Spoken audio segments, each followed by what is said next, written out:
there's a hinderer. There is a person working to hinder the work of God, actively opposing every honest endeavor to magnify Christ and bring glory to His name. He is working. He is working right now. He is. Here in this meeting, He is working. He's trying to steal away the seed of the Word. You can just see the fowls of the air. Remember Abraham having to drive them away as they sought to land upon the carcasses that he had divided up, waiting for the Lord to come by. Oh, they're hovering. They're just there. They're there. They're swirling around to steal the seed of the Word.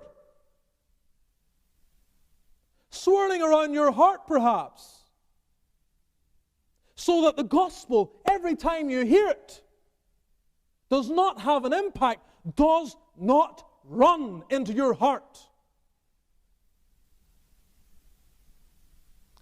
And you remain in a condition of spiritual poverty, whether you're saved or unsaved. We are not to be ignorant of his devices. He attempts to hinder every aspect of this work, every ministry from this church. Listen, those involved in VBS, Satan will be working. He will. He will be working. Working actively in every possible way. Every means you can begin to imagine, he is working already. And so he would have you perhaps to leave preparation to the last minute, so you just don't get it all done as well as possible. He'll make you come under the tyranny of the urgent so that you cannot prepare yourself aright. And he would have you to not invite those that are in your mind right now to invite, but he would try to hinder you from doing that.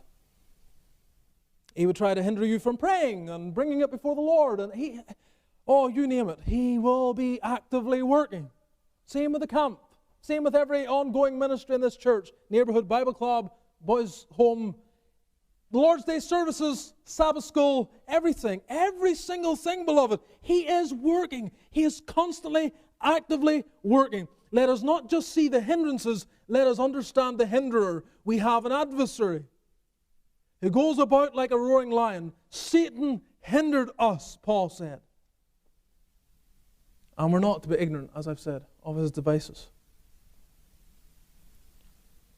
Let us therefore live very much aware. I'm quite certain that Paul didn't see Satan here. It wasn't like Satan came down and said, I'm against you, Paul. But he could see the handiwork of Satan.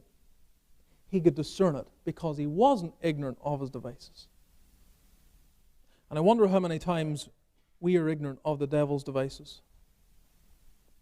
And we ascribe blame where it doesn't really belong. Again, you think of the parable of the wheat and the tares. And the tares are sown among the wheat. And there's a desire to come and, let's pull those tares up.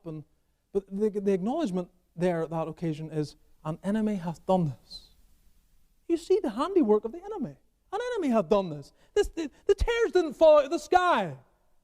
The tares didn't come from the wheat themselves. An enemy has been actively working here. And he actively works to cause discouragement, harm, disarray, everything. But Christ is sovereign. He is sovereign.